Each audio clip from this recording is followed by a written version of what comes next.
Aha! I have stepped out of your reach! What? My tiny sword could never reach you now! It is simply half the length required to cut you at that distance! And so I have become immortal through a little act known as... Psych! It extends! Ah, now I'll just back up again. Oh, shit.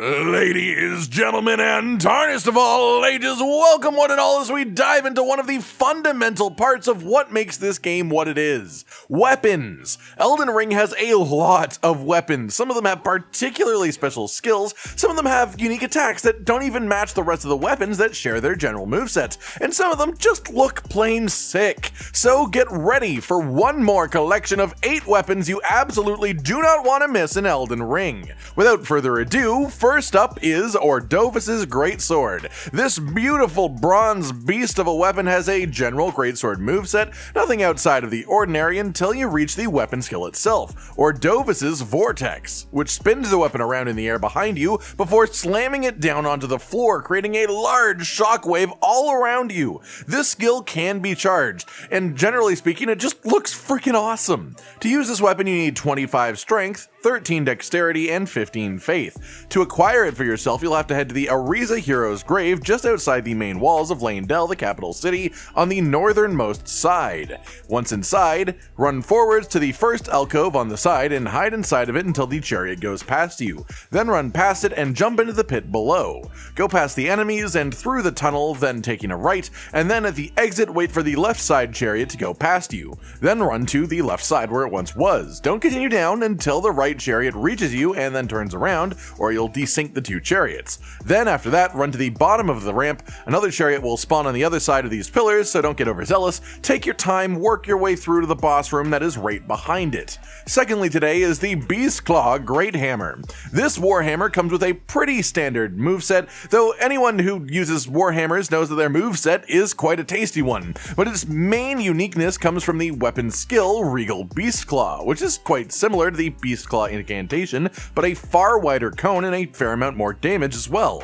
Unfortunately, hitting something point blank with all 5 of the lines doesn't do 5 times the damage, but it is still super cool nonetheless. To use it, you'll need 20 strength, 10 dexterity, and 18 faith. And to acquire it for yourself, you'll need to go to the Beast Sanctum in the northeast of Caelid and give Geraint the Beast Clergyman some death root, specifically 7 death root to get this reward in particular. If you want to know the location of the death roots, we have a handy dandy little guide video on that you can check out down below. But 7 of those in his pocket and this hammer will be yours. Third up then is the Visage Shield. This great shield is, well, the straight up face of the flamethrower wagon enemy things. I adore them and I adore it. I love how concerned it just looks all the time, and I love how it actually functions too, because of course the weapon skill is a flamethrower, but not just a little tiny flamethrower, one that can continue for literally the length of your entire mana bar if you hold it down. You can just spew out fire constantly, slowly, but permanently. Isn't it lovely?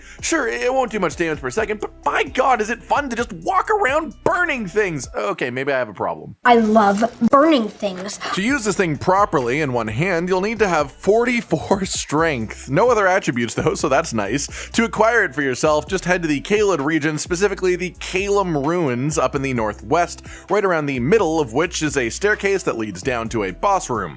Defeat the bosses inside to open a room with a chest that contains the Visage Great Shield.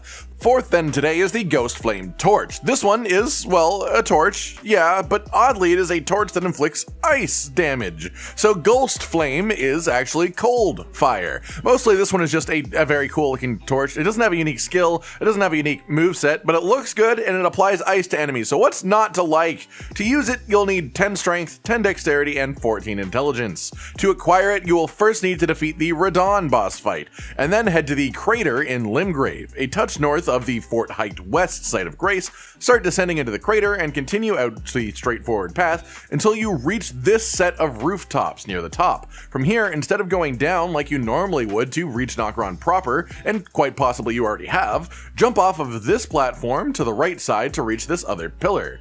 Climb up onto the half bridge from here and jump from this half bridge to the next platform up. On a corpse up here is the Ghostflame Torch waiting to be picked up.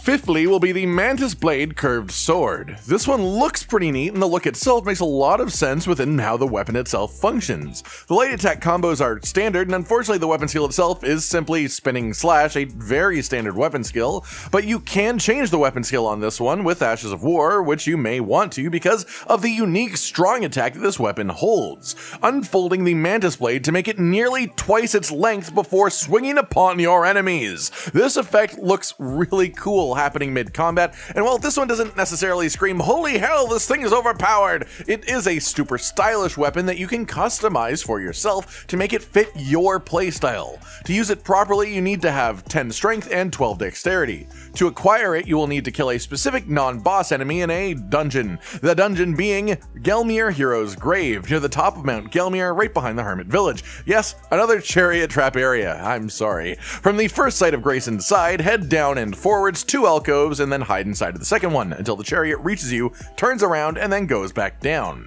Then sprint ahead once again until forced to hide by the chariot.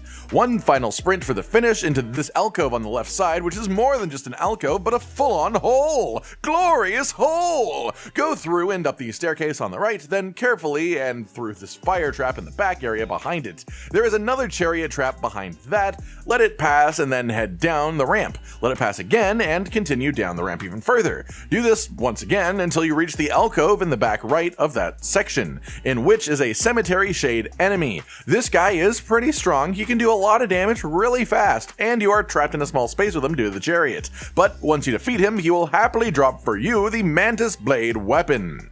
Sixth up then is the Serpent-God's Curved Sword. This one looks absolutely stunning, almost more of a work of art than a weapon itself. The general moveset is unaltered, and unfortunately the weapon skill is once again Spinning Slash, which is just not unique.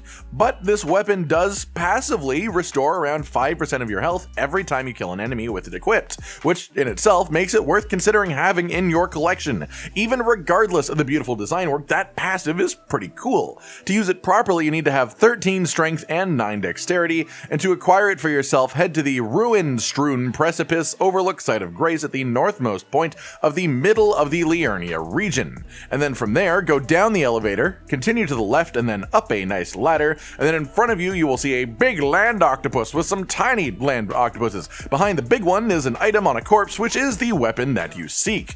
Seventh then today is the Serpentbone Blade, a katana that once again sticks to our snake theme, but this time less looking like a snake and more being made out of the bones of one.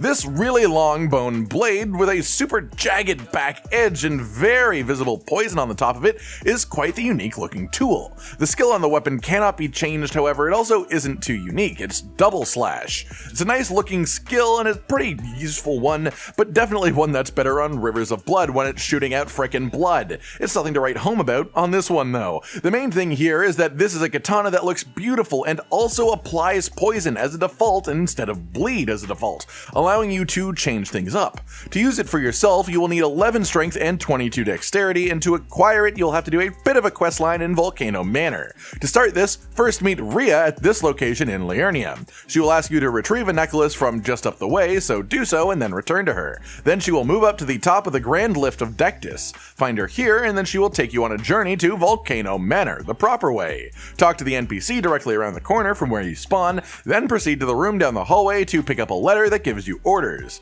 This letter will put a very direct marker on your map to an assassination target.